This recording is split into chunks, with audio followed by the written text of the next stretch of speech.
Standard form. Now, standard form, and this is of a linear equation, is an equation written in the form ax plus by equals c. And this is when a, b, and c are integers. There can't be in fractions or decimals. A and b are not both 0. Only one can be. And a is going to be greater than or equal to 0. So basically a is a whole number.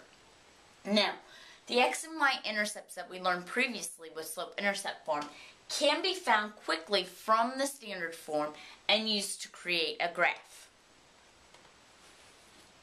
So the first thing we're going to look at is how to find these x and y-intercepts. Now, I have the equation 3x plus 4y equals 8. This is in standard form.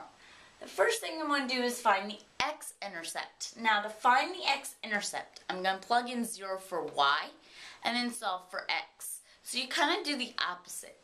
Now, when I take this equation, for y, I'm plugging in 0. So I get 3x plus 4 times 0 equals 8. Now, we know 4 times 0 is 0, so that kind of goes away and leaves us with 3x equals 8.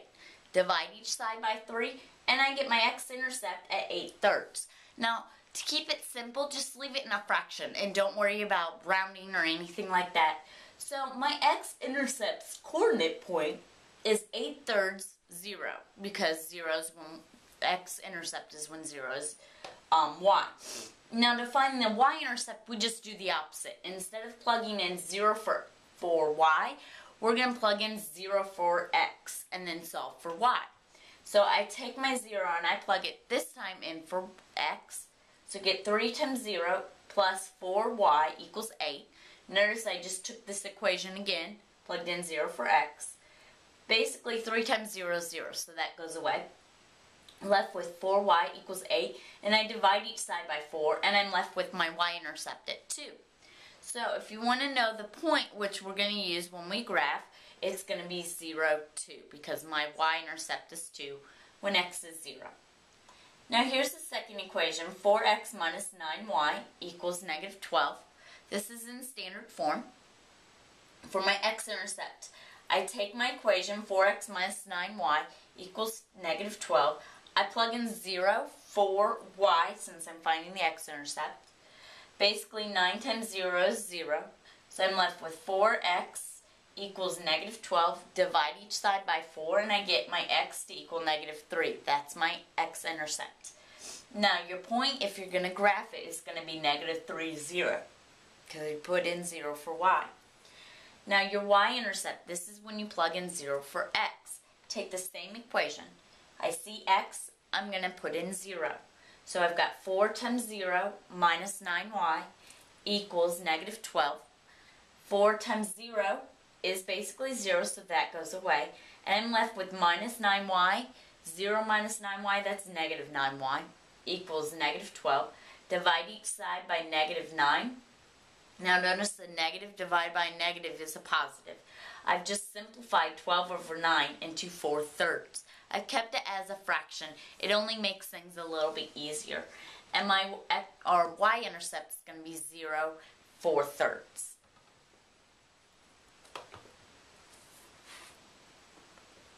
Alright, now let's use these x and y-intercepts to graph. Before we've learned with using a table of values and then graphing. And we've also learned using a point, the y-intercept, and the slope to graph. Now is another easy way of just using the x and y-intercepts to graph. So I have the equation 2x minus 3y equals 12. I'm going to first find the x-intercept. That means the y gets put in for 0. So I get 2x plus 3 times 0 equals 12. Well, 3 times 0 is 0, so I'm left with 2x equals 12. I divide each side by 2, and I get x equals 6. So my x-coordinate is 6, 0. So I'm going to go over here on the x-axis and put a 0, or put a mark on 6 on my x-axis, and that's my x-intercept. Now my y-intercept, remember I take my x, put 0 in for it, so I get 2 times 0 plus 3y equals 12. 2 times 0 is 0, so that goes away. I'm left with 3y equals 12. Divide each side by 3, and I get y to equal 4. Now that's telling me that the line crosses the y-axis at 4. So I go up 1, 2, 3, 4 and put a point right there. Now I have 2 points. That's all I need to draw my line, and I connect it. And notice I go past those 2 points to continue my line with arrows. Now we need to graph 5x plus 2y equals negative 10. Okay, first thing you got to do is find your x-intercept. Plug in 0 for y, so I get 5x plus 2 times 0 equals negative 10. 2 times 0 is 0, so I'm left with 5x equals negative 10. Divide 5 from both sides. Negative 10 divided by 5 is negative 2. So my x-intercept is over here at negative 2, and I put my point. My y-intercept, I plug in 0 for x in the original equation, so I have 5 times 0 plus 2y equals negative 10. 5 times 0 is 0, so I'm left with 2y equals negative 10. I divide each side by 2, and I get y equals negative 5. So my line is crossing my y-axis at negative 5, which is down here. Now you have your 2 points. All you need to do is draw a line through those 2 points, and you have the line of your equation. Now let's look at horizontal and vertical lines. These are kind of your special case. Now if I want to graph y equals negative 3, I need to put it in slope-intercept form. Excuse me. Okay, so that means 0x, because x is 0, there's no x up there, plus 1y, which is the same thing as y, equals negative 3. Basically, I've written it in standard form. Now, when you see y equals negative 3, that's saying for every x put in, any x value, you're always going to get out negative 3 for y. So, I've drawn a horizontal line right on negative 3. Now, for my graph of x equals 2, what it's saying is for 1x plus 0y, because no y is listed up there, equals 2. And it's saying for any value or any y value that you have, x is always going to be 2. So that's why it's a vertical line on x equals 2, because no matter what you put in for y, you're always going to get 2 out. So if you see an x equals, then it's going to be a vertical line. If you see a y equals, it's always going to be a horizontal line. And this is something you just need to memorize in case you get one of these to graph. And the best case to remember is just to memorize. Alright, transforming equations into standard form. Sometimes you'll be given an equation in slope-intercept form and be asked to put it into standard form. So if I give you the equation y equals 3/4 x plus 2, and it needs to be written in standard form using integers. Well, anytime I write anything in standard form, I'm always going to use integers. Remember, no fractions. So the first thing I notice is I have a fraction for my slope. Well, what I need to do is multiply the whole thing by a number in order to get rid of the fraction. Now, there's only one fraction here. So if I multiply by the denominator, it gets rid of my fraction. But when I get rid of my fraction, I do both sides of the equation, the entire thing. Everything is multiplied by 4. So I did the whole thing by 4. So 4 times y is 4y. 4 times 3/4 x. The 4 goes away and I'm left with just 3x. Then 4 times 2 is 8. Notice, I have to give it to everything. So say this is the teacher, 4, with candy, okay? And this is the class. Each one is the students. Now, it wouldn't be right if I just gave candy to y, right? If I just multiplied y. No, I have to do everything in there because I've got to be fair. So I'm left with 4y equals 3x plus 8. Now I need to move my 3x over to the other side because you need the x and y on one side and your number on another. Okay, so when I do that, my 3x from both sides, that zeroes out. And I have 4y minus 3x. Now, don't ask why, but they want the x written first. Always remember alphabetical order. X becomes before y. Okay, just like in the coordinate point, it goes x, y. Just like in slope-intercept or standard form, it goes x and then y. Alright, so I'm going to do negative 3x because a minus 3x is the same thing as a negative 3x plus 4y because that 4 is positive equals 8. Now, if you remember from the first slide, I said that a cannot be less than 0. Well, this negative 3 is my a, and that's less than 0. So I need to make that positive. What I need to do is multiply by a negative 1 to make the a term a positive number.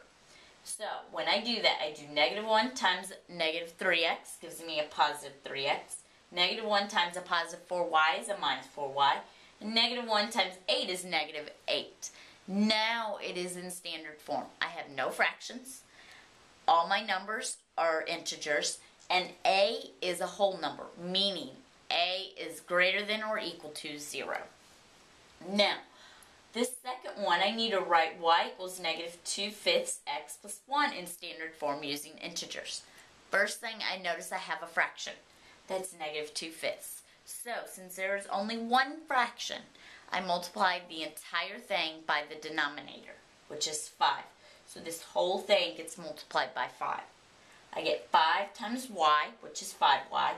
5 times negative 2/5, which is negative 2x. Because negative 2/5 times 5 is negative 2, so it's negative 2x, and 5 times 1 is 5.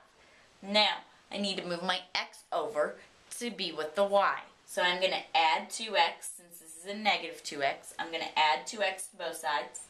I get 2x plus 5y equals 5. Remember, x gets written first, not y, alphabetical order. So this has no fractions. A, B, and C are integers, and a and b are not both 0, and a is greater than or equal to 0, which 2 is going to be greater than. So my equation's in standard form. Now let's look at an application problem using standard form. Now before we only used one variable. Well, now that we are doing linear equations, we have two variables, x and y. And so with problems like this, you can actually use two variables to solve them. So we need to define our variables and write an equation. Now the sophomore class holds a car wash to raise money. A local merchant donates all the supplies. A car wash costs $5 per car and $6.50 per truck or van. So we're going to write an equation in standard form to relate the number of cars and vans or trucks the students must wash to raise $800. Now, we're going to say X is cars, Y is vans or trucks. Okay, so it costs $5 per car. Okay, so I'm going to make that 5X plus it's $6.50 per van or truck. Actually, right down here, this should be van, not cars. Okay, so it's plus $6.50, and it's going to be times the number of vans or trucks we have. So that's why I have $6.50Y. Now all of this has to equal 800.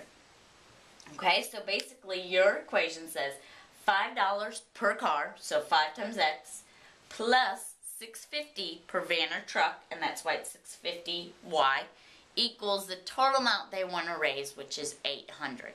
And this is all in standard form.